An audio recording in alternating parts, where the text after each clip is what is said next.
Welcome back to the channel. If you're not aware, I bought for my first big bike a Royal Enfield Super Meteor 650 and it's since got stolen.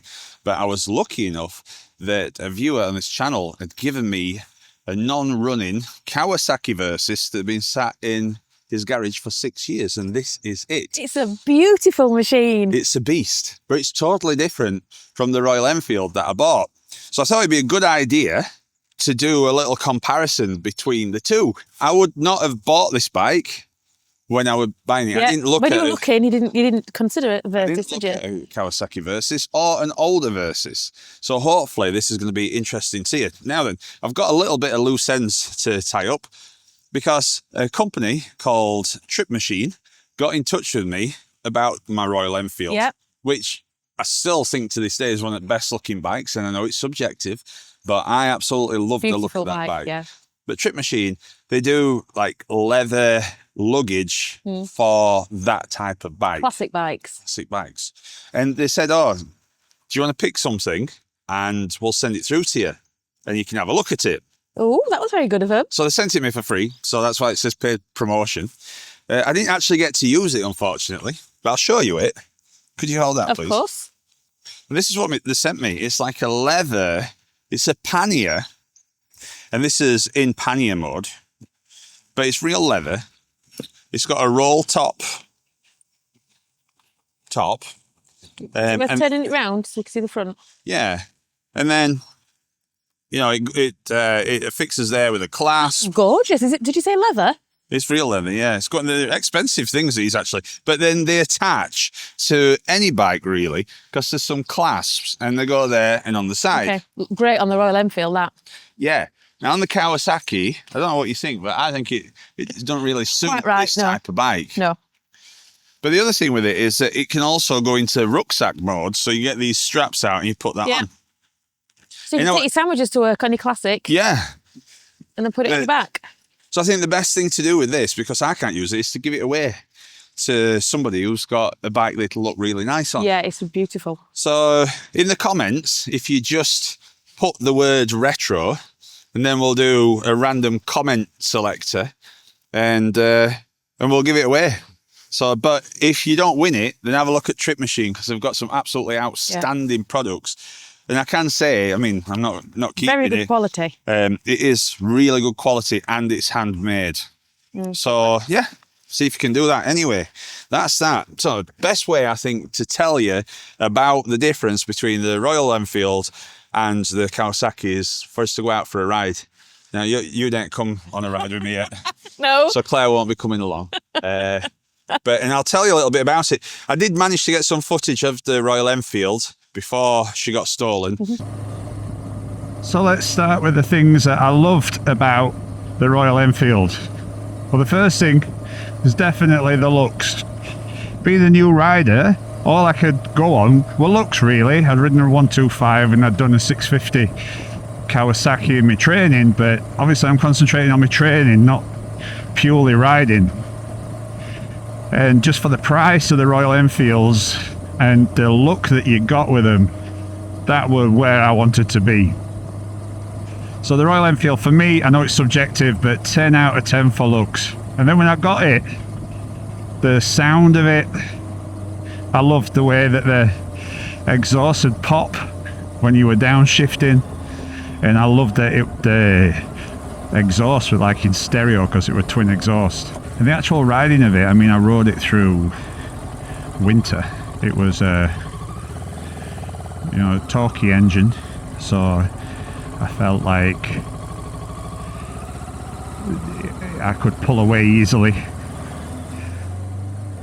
I didn't really know anything different, but it were also low centre of gravity. I could get my feet down easily. When I first got it, one of the interesting things about it, difference between riding the Kawasaki in training and then moving on to there, is that it tended to like fold into a corner. You could feel the weight at slow speeds going into a corner,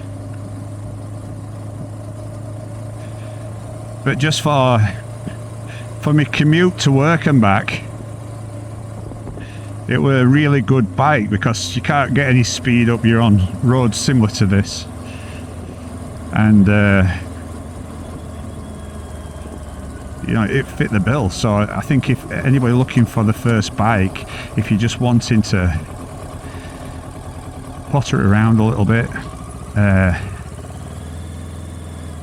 I never went on a really big journey on it just because weather conditions didn't allow me to, so I weren't really sure what it would be like long term on long rides. But you know, I always felt comfortable, like sitting in an armchair. But one of the things that I did do before it got stolen is, I think it was the day before it got stolen, I decided that I wanted to try my skills out on the motorway. I hadn't been on the motorway. I remember really vividly going on the motorway when I'd passed my test, when I was driving cars. That were like a big move. And you know, same on this, same on the Royal Enfield, and same with my A license. But one thing that I found with the Royal Enfield on the motorway was I felt very exposed to all the wind. It just, I was getting blown around everywhere, and when you're at the side of lorries, I could feel that on there. It were, yeah, it took, I felt like it were going to take me some time to get used to that style of riding. So I think after that, I felt like maybe I'd be sticking to back roads rather than motorways. So overall, my experience with the Royal Enfield, where it were great. You know, the power were just about right. It were more powerful, definitely, than the 125 I were on. Just normal roads like this and dual carriageways, yeah, I felt like it weren't a problem anymore. Roundabouts, I could pull away from roundabouts. I know that I was worried going up to a more powerful bike from the 125. I think the 125 is something like 12 horsepower, and then the Royal Enfield were, I think it's 47. You can ride these on an A2 license in England. I just felt like it was, it weren't scary. It didn't feel like it were out of control ever. I could, just with the skill set that I got, I felt like I could handle it. I could ride it slowly, ride it in traffic. I had no problems with that. So if you are, you know, on a CBT and you're wondering whether it's worth doing your full license, you know, I'd definitely say do it. It's not, if you're on a bike like that, it's not scary. But one of the big things with the Royal Enfield, and obviously I can talk about this, I can't resell it because it got stolen and I don't have it anymore, but so there's no, I can give you a totally honest appraisal of it. Is it the best type of bike to have to commute in winter? I don't think so. There is a lot of chrome on there, and it's all about the bling, isn't it? It's all about the shine. It's all about the beauty of all that chrome work now. Amazing it looks. But big problem that I had, the chrome exhaust I didn't really have a problem with. The problem came from the rear shocks. I think at the core of it, in the middle, you got your springs on your outside. They were black, but on the inside they were polished aluminium, and they were taking a real battering from the salt. It didn't matter what I did, how many times I cleaned them. I had auto sol on there that helped a little bit, but still, every time I used it, it were attacking it again. Now on the Royal Enfield, I did use Lanagard, and it lasted through the winter. And on a lot of the parts on the bike, it did do its job. It did hold up. It leaves like a waxy residue. It didn't really seem to affect the shine too much, but I've still got some left, and I've no doubt that it does work. But I haven't. Would I use it again? I don't think I will, actually, because I think it's obviously a brilliant product, so I don't want to tell people not to get it. But I think on a motorbike, you've got exposed areas. If it were on the underside of a car, well, then that's different. But when, you know, you've got your shiny bits, when you're polishing those, it does create problems, because I think you do remove quite a lot of the lanyard guard and you haven't got the protection. And I've found, I think it's called XCP, and this is what this has got on it. And I think I'll be trialing that for next winter and see how I get on with that. It's all trial and error, obviously, and everybody gets the favourites, I guess. But yeah, that were a problem. I did have one other problem where on the Royal Enfield, where the lanyard guard had dropped off the engine or splashed off the engine and got onto the chrome pipework, and the heat of that, it's a bit like inside of an oven with fat and oil, and it burnt it onto the pipework. And like an idiot, I decided that I'd just wipe it off, but the pipe was still hot, so the cloth then stuck to it. So I had to get rid of that with some wire wool and WD-40, and that actually did sort it out. But yeah, so I got real bad anxiety with cleaning it. Now if it were a garage queen, that's a different thing. Onto the Kawasaki. The Royal Enfield, as we all know, is not my problem anymore. So then, you know, by default, I've ended up on this Kawasaki Versys, which is a totally different style bike. When I was looking for a bike, I was looking at adventure bikes. This Versys, it's not really an adventure bike, it's more of a road-based bike. That's because of the size of the wheels, I think. They're not quite big enough for off-roading. But it's kind of like an adventure style apart from that. And the first thing that I realised with this is that the wind is not as bad in the main on this bike. I don't feel it on my chest. And it was my chest that were getting battered with the Enfield. But like here, on the motorway, it's just not a problem. It's not on my chest at all. But it's not without its problems. Because where it is on the top of my helmet. I've got some really bad buffeting, so I'm hoping that you can actually hear what I'm saying, because it's quite loud in my helmet. But as far as feeling like my arms are going to get ripped off the handlebars, that just don't happen anymore. But this is a totally different experience to being on the Super Meteor. On the Super Meteor, I just wanted to get off motorway. On this, I can just sit on this. I think also it's because I've kind of got used to it, but it's just fine. Then the other thing is this.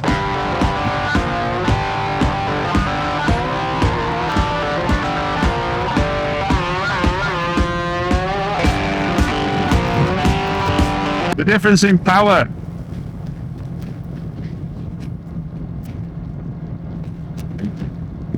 I totally appreciate this. It's not the fastest bike in the world, but for where I am right now,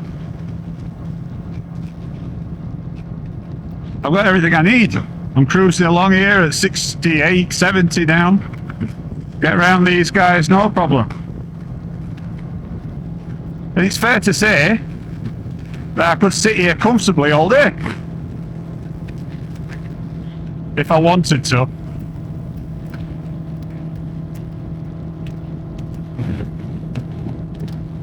But I'm not sure if you can hear, but I did buy some earplugs when I had the Enfield, because I heard that you can get ear damage and everything else, and for my work I really need my ears, so I did buy some. But I thought, I got this Schubert helmet, it's a C5. I thought, I really don't need this. It's quiet. But now, I really do need earplugs in.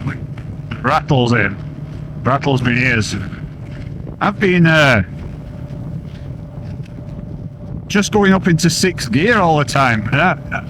You know what I mean? I speak to bikers all the time in my everyday life, in work life, people that are motorbike racers, that have been riding for longer than I've been alive. So they give me tips on how to do things. And the big tip that I seem to be getting is, if you don't change up through your gears so fast and stay in third and fourth when you're doing, you know, twisty roads and things like that, you'll find that the bike sings better. So I'm trying to learn how to do that a bit more and resist the temptation. Oh, that's nice, not having all that buffeting. I think I might have to extend this screen slightly. I can definitely feel it. So then the other thing is the upright riding position that I'm in. I can get my feet down very easily. I'm tall, I'm a big lad, so that was never really going to be an issue for me.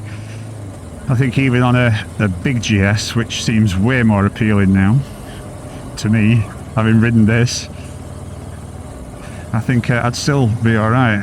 It's way more nimble than a Royal Enfield. You can throw it around a little bit more. I'm still, obviously, one, I'm new to riding, and two, I'm getting used to the bike, so I'm still being cautious over it. And the other thing is that I'm not used to riding in weather like this. I've done like the crappy weather. My riding experience has been like bad weather. Cold, rainy, slippy roads, windy. A lot of it's been nighttime riding.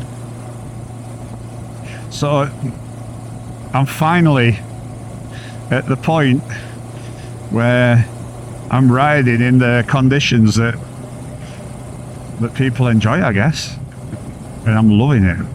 So if you're new to riding and you're doing your CBT, or you're currently doing your Mod 1 and Mod 2, and you're looking at bikes, we do tend to get in a bit of a spot nowadays in the UK because of insurance.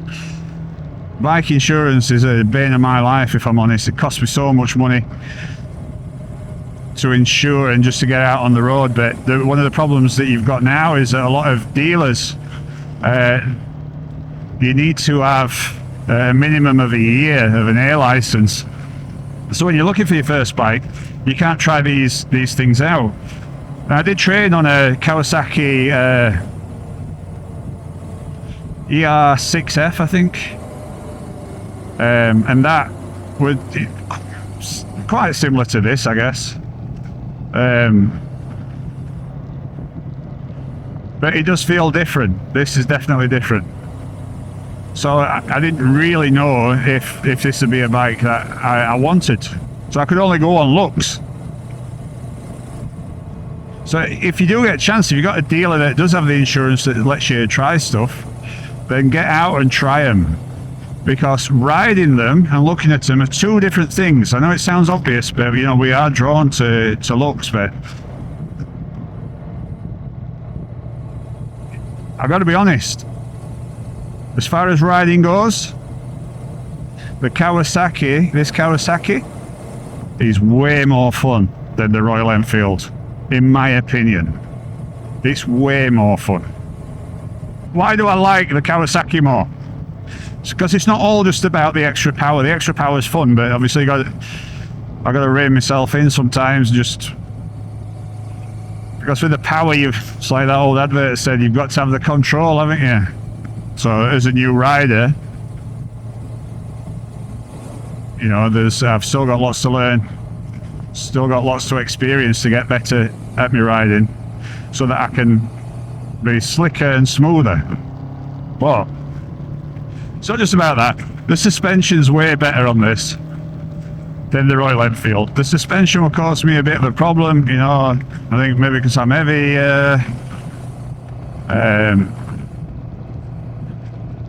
It never felt truly planted, the Royal Enfield. There's a little section, there's a road that I go down sometimes, and the road itself, the tarmac is like, it's become ridged, it's eroded a little bit, and the Royal Enfield seemed to sit in those grooves. I don't know if it were the tyre size or what it were, but it were really awkward to ride over, and you know, being an inexperienced rider, it were a bit uncomfortable to actually get any speed up on it.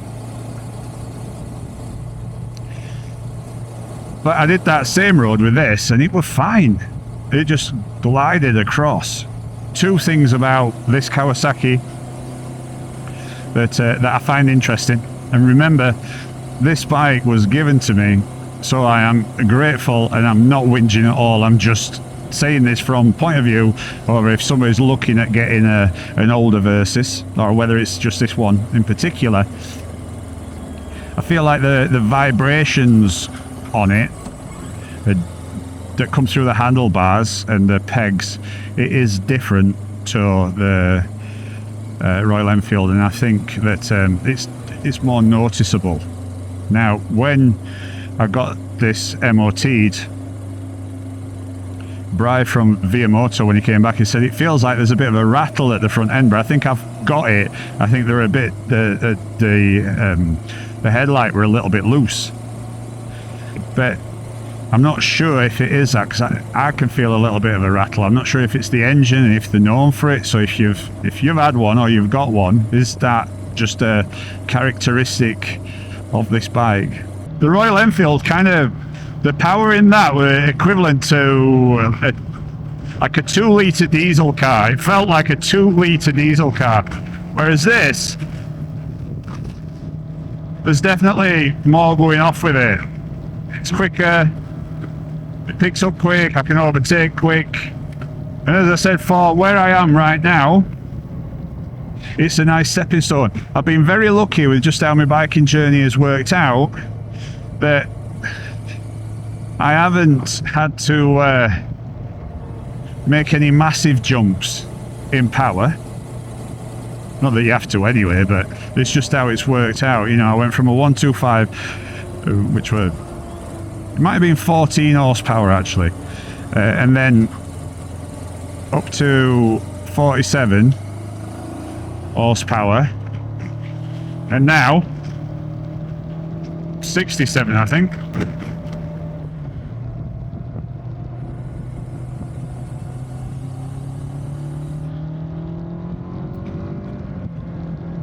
So as we head back, I'll rate both bikes. For me, the looks on the Royal Enfield were just amazing. I loved the way that bike looked. So I would give that a 10 out of 10. I just think for the price, it's just a really gorgeous looking bike. Now the looks on this Kawasaki, I actually like how it looks. The only thing that I'm not as keen on is the headlight, and they've changed the styling of the Versys now, so you got like two, I think there's almost like eyes at the front, and I like that. I do like the new Versys look. As far as comfort goes, I think the Royal Enfield, and if you're on a nice road like this, it's a beautiful place to be. Feel like you're sat in some kind of posh Chesterfield, but the comfort starts to break down if you get any uneven road surfaces. So for the Royal Enfield, I'd probably rate the comfort of it about a 7. It is comfortable, very comfortable, provided you're on the right surface. Whereas for this, for me, and I know it's subjective, but I think the Kawasaki, it's got to be a 9 or a 10. It's really comfortable. I could sit on this all day. I feel like I could ride this bike longer than riding the Royal Enfield. So the Kawasaki, although it loses a little bit in the looks, it definitely wins in the comfort factor. And there's another thing that I haven't really spoke about, and that's the practicality. I've got a top box. If you've got a bike and you haven't got a top box, you should consider one, or just try it, because it's an absolute game changer. And for one big reason, actually, you can carry more security with you if you're parking your bike up. You haven't got the weight on you. So the Royal Enfield, I didn't have anything like that, but for this, it's amazing. I've got a top box that's big enough to put plenty of security in. I can even get my sandwiches in it full. So I love that. So then it comes down to, you know, overall. Well, the Royal Enfield, I'd give the Royal Enfield as I suppose it's what you rate it on. But as a general all-round bike, I think I'd probably go a 7 out of 10 because it's beautiful. It's got a lot going for it. But there's just a few things that if it were your only bike, I think it'd be quite limiting, and that's year-round riding because you got to clean it, like bumps like that, the potholes, and then yeah, I prefer the wind protection on this. And then for this one, for me right now, overall as a bike, I think I rate it about 8.5, 9. Sometimes life works out that way, where it forces you in a direction that you wouldn't consider, but it actually turns out for the better. And that's definitely what's happened here. So there you go. That's what I think of the two bikes. Hopefully, give you some insight if you've never ridden either of them, or if you're looking to get into biking. But it also opened my eyes up to that you don't have to buy the latest and greatest thing or the newest thing. That's right. And I know that a lot of you said, well, I told you that. And I totally appreciate that. But you've got to experience these things yourself. So there we go. Have a great week. See you next time.